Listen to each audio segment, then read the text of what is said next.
1,000 drunk drivers arrested this year in Minnesota. The consequences are steep. Tonight, you get to see how this really works without living it. This one's just a brake light out. At first blush, Ramsey County Deputy Tim Entner is a real master of the obvious.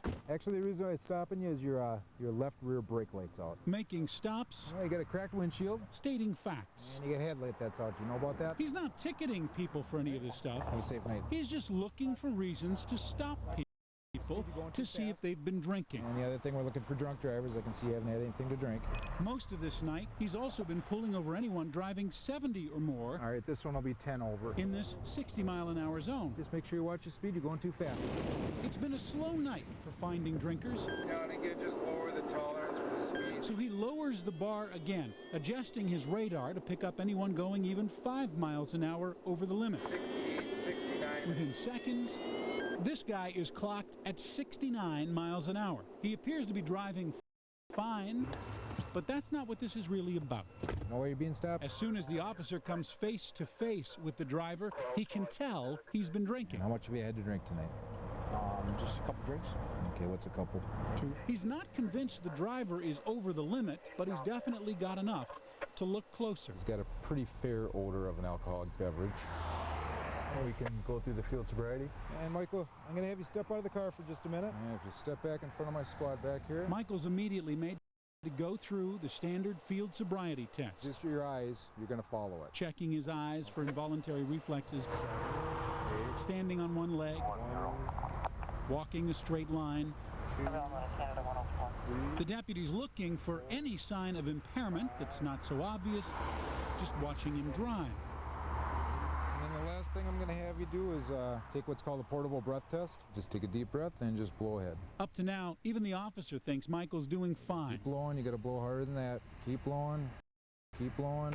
There you go. But the portable breath test comes back at .166, twice the legal limit. All right, Michael, you're going to be placed under arrest for driving while under the influence. And so it is, What was the amount? Michael Hicks It was .166. begins a night he'll never forget. It'll significantly change his life for the next several months. If you would, just take a step back here. It'll be expensive and embarrassing. You don't have a prior DWI, is that right? I know you're from a respectable news company, but right now I'm extremely nervous and I really don't feel like talking much anymore. I'm very sorry. The 25-year-old who's had nothing more than a speeding ticket now has a criminal history. The consequences with insurance alone will last for years.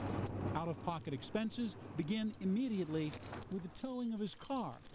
Jason, the tow guy, is the first in a long line of folks cutting him no slack. They're stupid enough to drink and drive, they deserve this. And just straight up to the door there. Mike is taken downtown to go through a more elaborate blood alcohol assessment. Deep breath, and you can start the walk. It used to be in your best interest to not take this test, Keep going. to offer no evidence against yourself. You should take the test. Every lawyer should advise their client to take the test. But David Valentini, a defense lawyer who handles a few hundred DUI cases every year, says that is not the case anymore. The refusal is criminalized, and it's criminalized to a higher degree of a crime.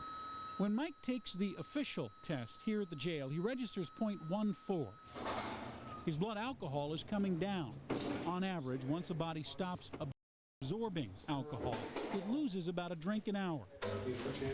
Still, he's way over the limit, and this night just keeps getting worse. He is booked into the Ramsey County Jail. Having time on his hands and nothing left to lose, he takes us up on our offer to talk. You're kind of late, aren't you? In an hour-long conversation, Hicks exhibits the kind of frustration and anxiety that would no doubt hit many people in similar situations. I suppose things would have been different if I would have been pulled over and they said, we saw you swerving or whatnot. And had I been swerving, well, then I probably wouldn't be so coherent right now. He comes across as lucid and thoughtful, even though he rejects any idea that he was a danger on the road. Was I really doing something wrong? Was I really a threat to society? And this may sound cocky, but I really don't think I was. Roll each finger individually. He tells me he had about 5 drinks on this night over 5 to 6 hours with friends. There's no way to confirm that. Remember, he told the cop he only had 2. Turn your whole body to the right. He says he felt good. You felt buzzed. Oh, yeah. Yeah. Oh, yeah. Well, that's the whole point. Left arm. But that feeling is long gone Looks like an ID tag. as he's coming to terms with his new reality. The biggest thing I look at that is just money.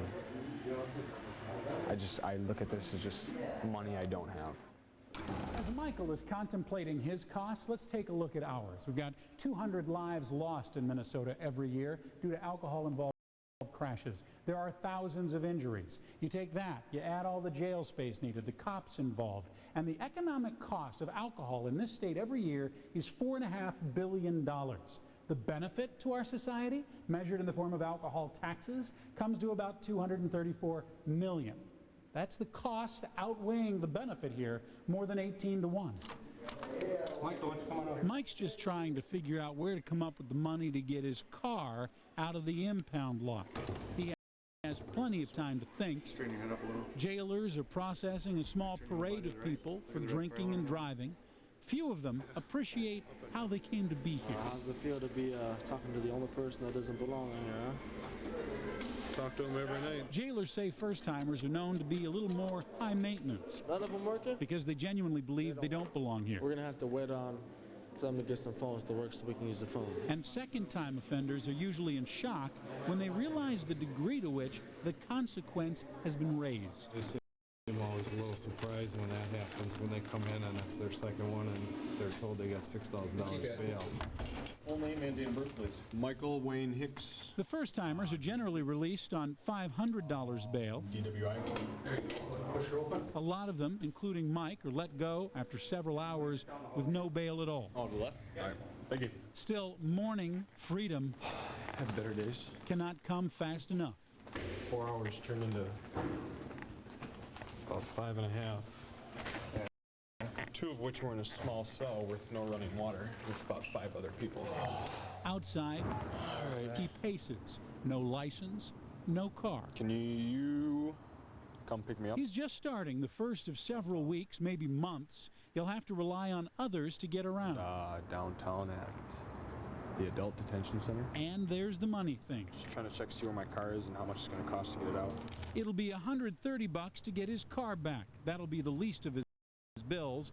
$700 for his license, about $2,500 for a lawyer if he hires one, another $1,000 in fines and court fees, perhaps $6,000 in insurance costs over the next 5 years. It could be a lot more. Oh, that's my ride. The total, at least $10,000. Oh, my father. It's one heck of an expensive lesson for more and more Minnesotans every year. I just got unlucky, I guess. Many still struggling to get the message.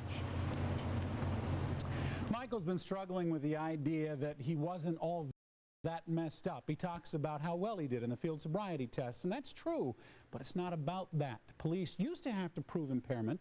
They don't have to do that anymore. It's all about .08. Tomorrow, how do you know when you have crossed the line?